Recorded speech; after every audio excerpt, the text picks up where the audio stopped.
Defining the autistic phenotypes is not difficult. Understanding it and bringing real-life data and experiences can bring these autistic phenotypes into power. For today's episode, we will cover autism and speech and language.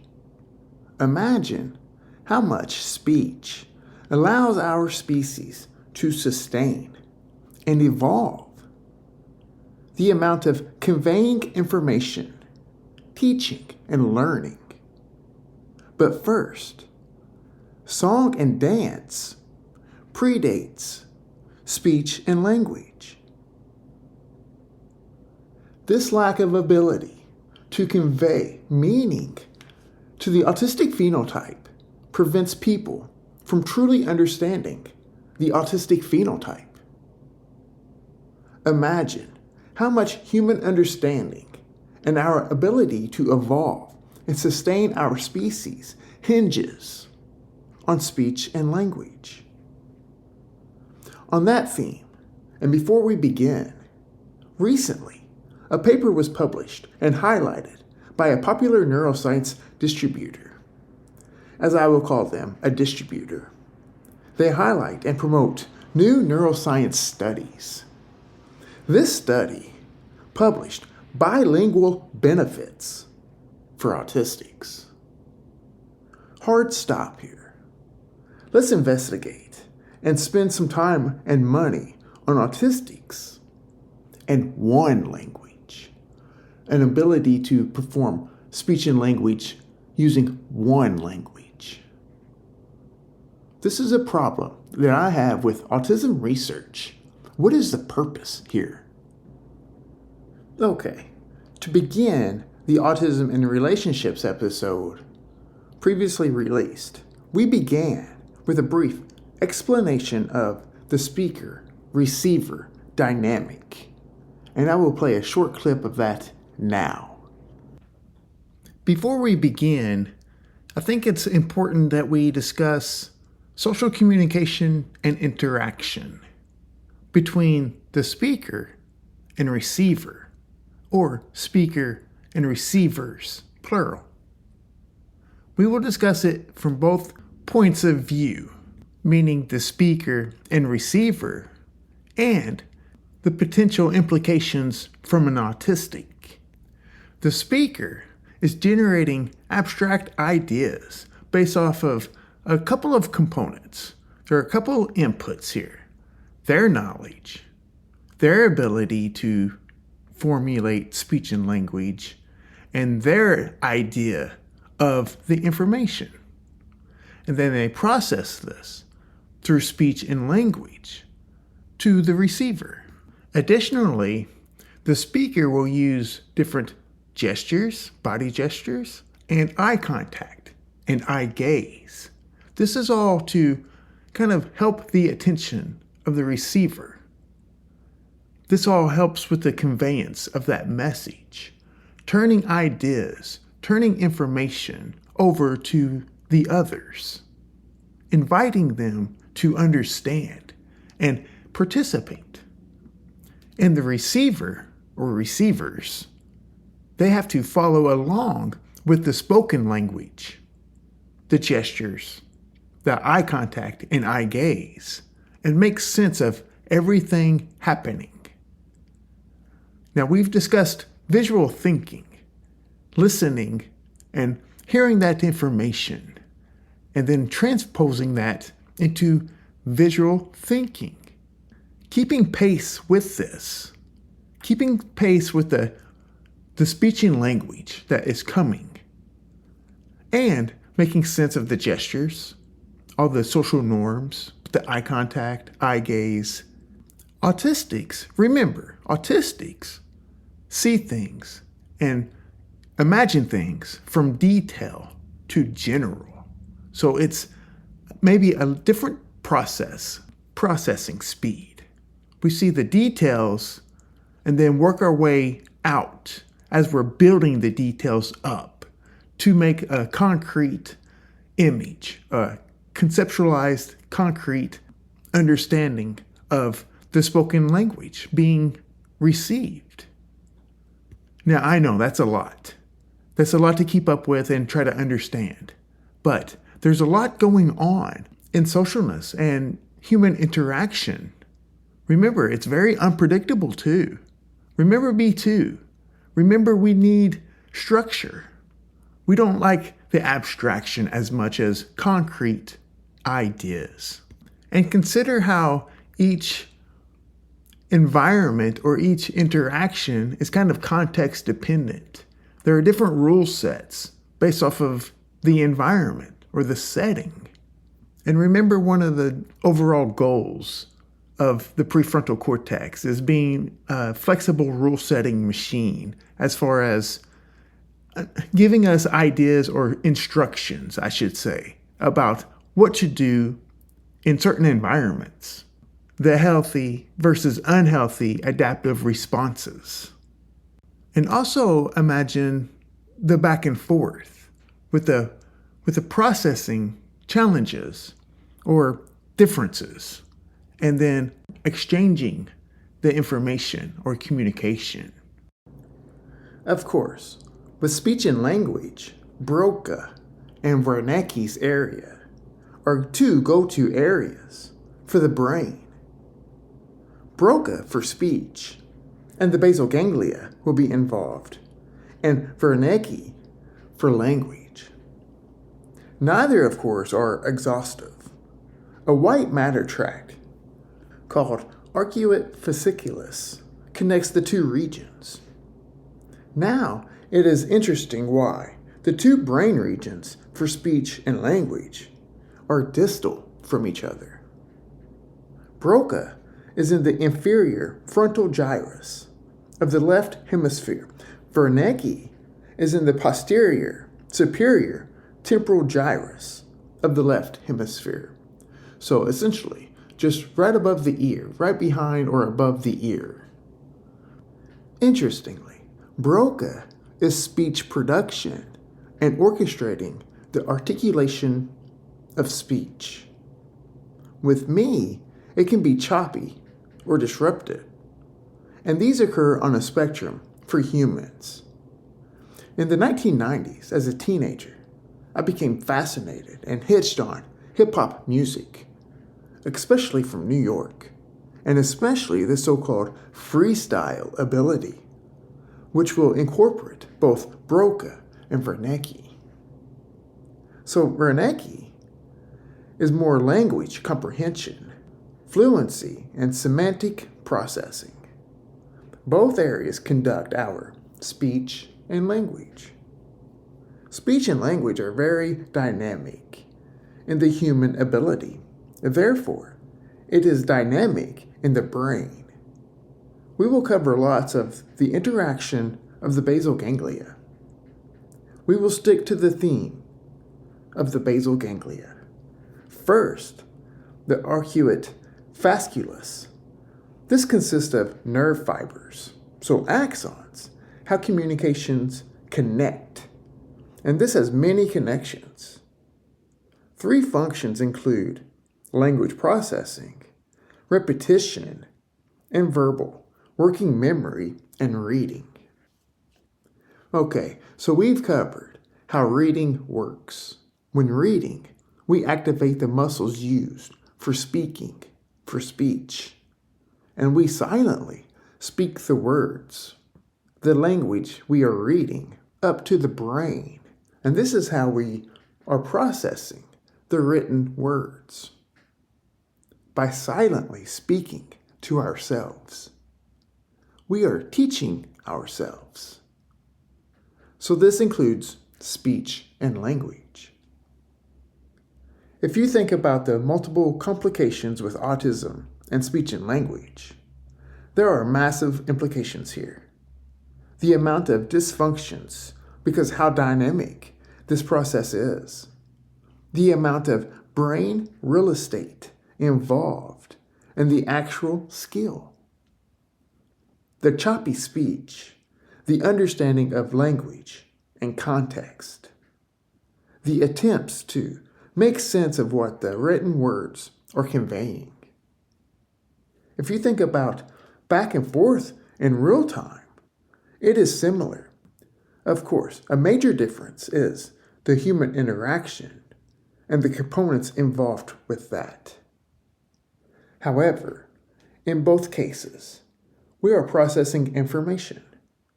Cognition, remember the clip with the speaker and receiver. Remember how autistics have rigid thinking, literal thinking, and delays and troubles with sensory processing. All of those are involved.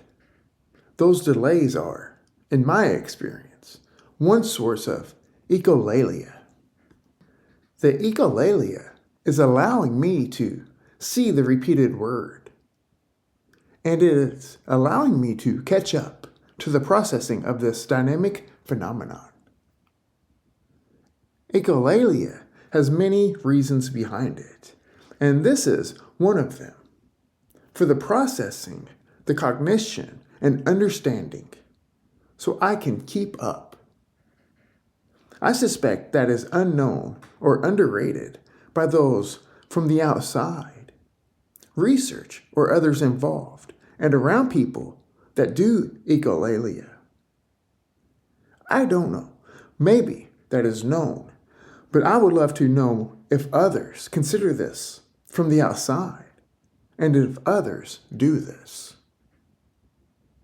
Often I say, if this is not you, you have no idea. This is one reason for echolalia. Okay, with the arcuate fasciculus and autism, diffusion tensor imaging, or DTI, shows less coherence and organization within these tracts. So think language delays and language processing difficulties. I call it choppy. This area contributes to fluent speech and the flow from comprehension to output, the spoken words. In addition, in connecting the basal ganglia, the abnormal speech production involves Broca to dorsal striatum.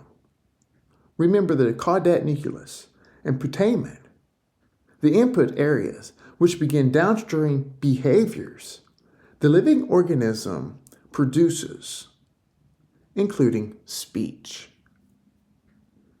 We can zoom into these regions and define objectives or functions. Forget the dorsal striatum has the caudate nucleus and the putamen. Zooming in, we define the dorsal striatum into the dorsal medial striatum and the dorsal lateral striatum. The dorsal medial, more in the middle of the brain. The dorsal lateral striatum, more on the side. It is more lateral, so the side. The dorsal medial is more deliberate actions and learning, goal-directed and intentional. Dorsal lateral is habits, automated skills, where we like to store things we don't have to think about. And remember, this is a goal of the nervous system, so it does not have to work. It can just respond. It can conserve energy. Speech is an action, a behavior. If you think about the environment of communication and communicating with others, so undisputed, nearly all environments. Think about the process of speaker-receiver. So 2 things I want to cover. One is rehearsing what you are going to say in real time. Okay, I want to once again caution you. This is in real time, and I assure you, you do this. When you are listening, you are preparing what you will reciprocate. And remember what we just covered. Speech, at times, is reflexive. So this explains people not waiting, interrupting. And if you remember the basal ganglia, the go or direct pathway and no-go or indirect pathway. You can see that here. At times, people can suppress an urge and wait, and sometimes people cannot suppress it. Likely, everyone fits into this in both categories, and there are many variables in play. Context, social context is huge. If you suppress and wait, this is taking energy and ability away from listening. Sensation perceptions are competing. Soon, we will have an episode on sensory processing. At least one episode on sensory processing. So as you are rehearsing this, planning language to speak, it ought to be called language and speech. Because that is the process. It's language and then speech. It's backwards. This involves language formation. This is a problem for autism in planning and in real time. And remember the dozens of mentions of neuroplasticity. So an additional 2 things here, based on the first of the two items, I want to cover neuroplasticity and the internal calculators and making predictions.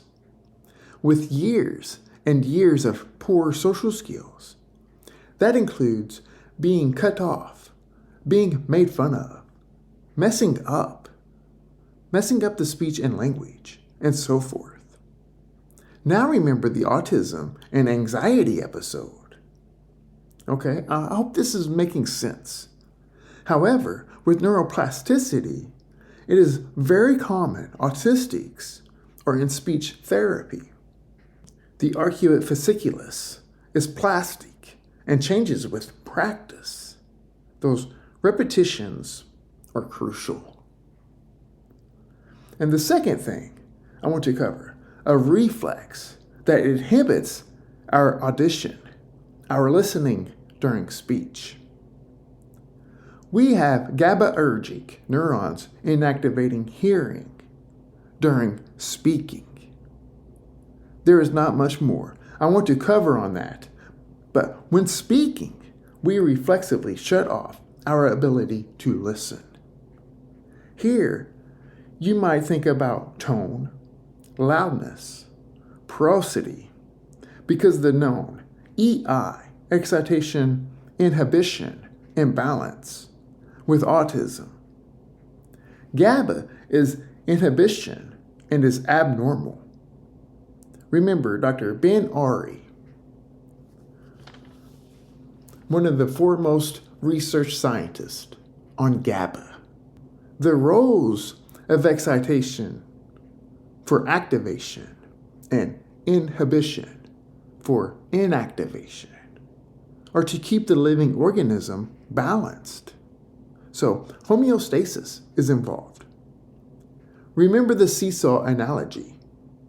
Typically, it is better if one side does not stay elevated, and it is better if the opposing sides are not in constant and rapid up and down.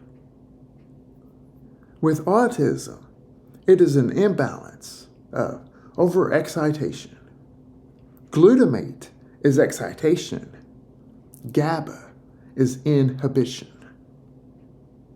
These are sensation perception and regulating actions. Remember the inputs of the basal ganglia are a lot of cortex regions. Specifically, some prefrontal for the top-down thinking, the top-down processing and control. Please see the previous episodes on the basal ganglia for more detail. The episode on autism and basal ganglia, motivations meet movements, and autism and Parkinson's. And towards the end of that episode, the last 6 minutes or so, we spend time on the direct pathway and the indirect pathway.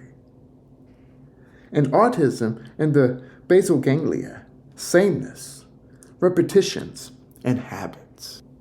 Okay, for speech and language, Remember, speech is a behavior and action. So the basal ganglia has a role in initiating and sequencing motor activities, including speech production. The basal ganglia's role is bringing this into life, articulating words and sentences, and back and forth, the speech fluency. And back to echolalia, there are many variables in play for the causes of this phenomena.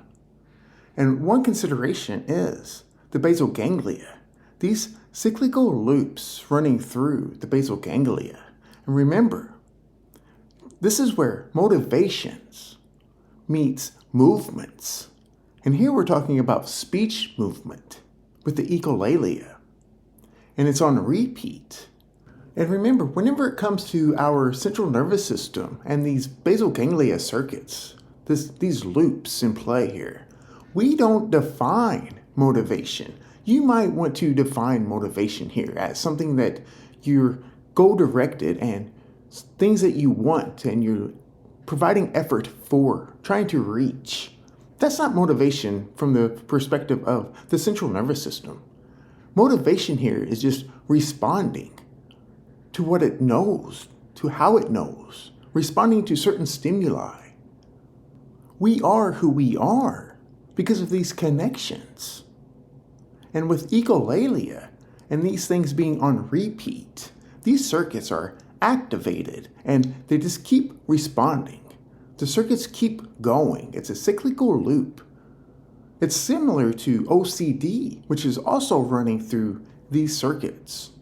Now with echolalia, this is very fascinating to me. I cannot hear a song. The last song that I hear while, let's say, in a car, that song is going to come with me, and I'm going to repeat that until whatever it is disrupts that circuit. Now, as I've gotten older, I'm able to deliberately. Now here we can define motivation like you might define motivation. I can deliberately try to cut that loop off. I must provide effort and try to cut it off. But that song is coming with me once the car ride is over.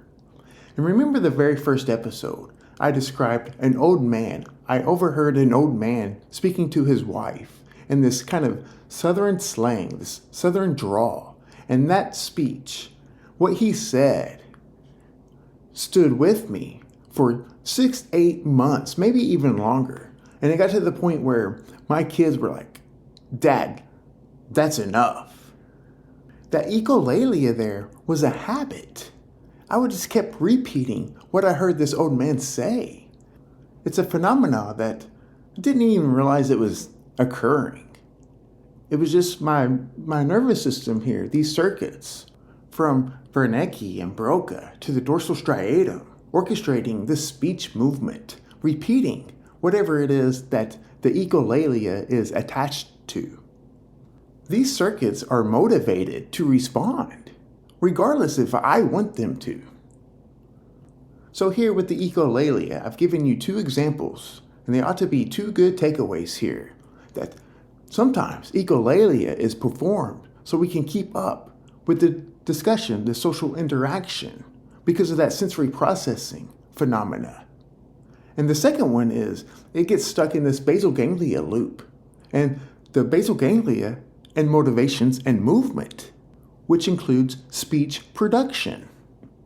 These basal ganglia circuits, they don't need context. They will just respond. Now, most people think about the nervous system and the human behavior needing context that matches the environment. That is not necessarily accurate because it is both goal-directed and habit formation. Also in the basal ganglia, it is organizing the rules of the context, the environment. It toggles through the task for that environment. Based off of the rules the living organism has learned. In addition, language acquisition. So it works within a network that learns speech patterns and rules. In language, there are many, many rules. Examples of those include such as subject-verb agreement and proper sentence structure. So if we zoom back in to the dorsal striatum and use the dorsal medial striatum, which is more goal-directed, deliberate actions, instead of the habit. Since the dorsal medial striatum is more towards the middle, so deeper into the center of the brain, this likely means it predates the dorsal lateral striatum, that is habit formation. Evolutionarily, that makes sense. Learning and goal actions come before habit. In both the individual living organism and within or even between species. Some of these things humans have transferred over to offspring, to subsequent generations. Things like reflexes and having innate fears and so forth. Those are built up over time and conserved by the species. That shows at some point it was necessary.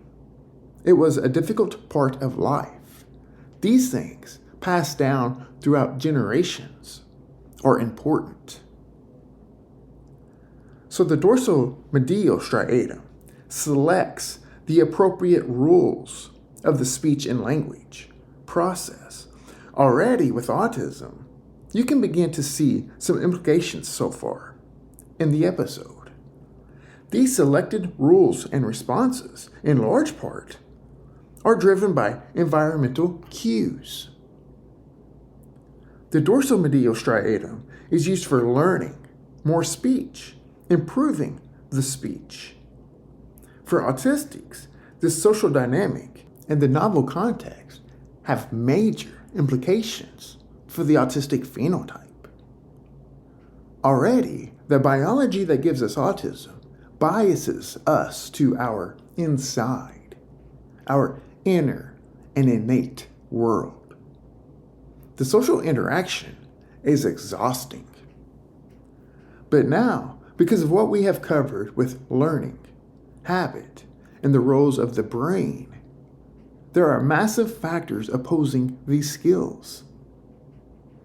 The brain, the prediction machine, to conserve and allocate energy and resources, and the differences between energy use during learning versus energy use during habit are significant differences. There's a significant delta between energy during learning versus energy during habit. Remember the internal calculator within the locus coeruleus, where epinephrine and norepinephrine is released for brain energy, brain adrenaline. And the astrocyte, a type of glia cell, monitors effort versus outcome. When effort is not achieving the expected or desired outcome, the astrocytes will shut off the energy source. This is effort versus outcome, or persist versus quit. And remember, what allows us to persist is dopamine. In addition to the dopamine's roles with drive, wanting, liking, motivation, pursuit, that exploration. Another factor that can maintain persist is contingency, such as a threat, an undesired outcome. Back to this outcome factor, isn't it? Outcomes, good or bad, moves the living organism. Related to the dorsal medial striatum is the goal-directed, okay? A way neuroscience describes this is action, outcome. This action will give me this outcome. And you can use various reinforcers, positive or negative. I want to execute this action to receive this outcome, a treat, a pleasure, whatever this stimulus is. Or I want to execute this action to avoid this outcome, this punishment, this unwanted stimulus.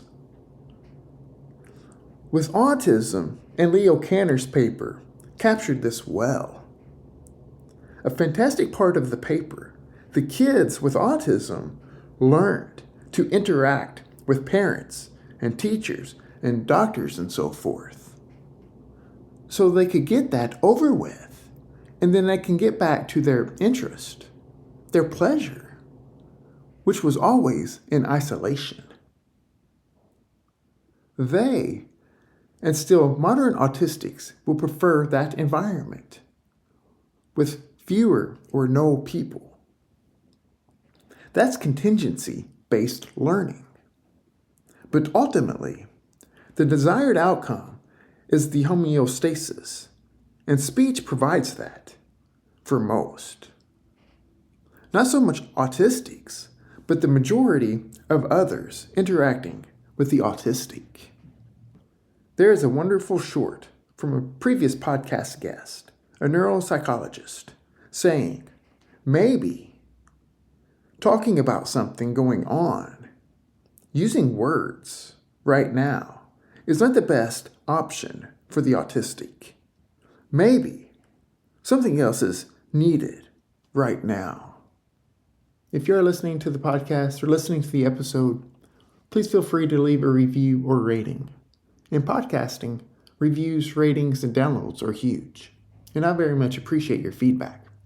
You can contact me on X at RPS47586, where we can have discussions about autism.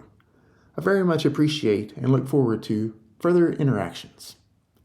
You can check out the Hop link for links to all of the shows across many different platforms of podcasting and contact information. You can check out the YouTube channel, and you can check out TikTok. I don't love it. I probably won't sustain it. But there's a TikTok with various shorts and clips. You can email me, info.fromthespectrum@gmail.com. Thank you for listening to From the Spectrum Podcast.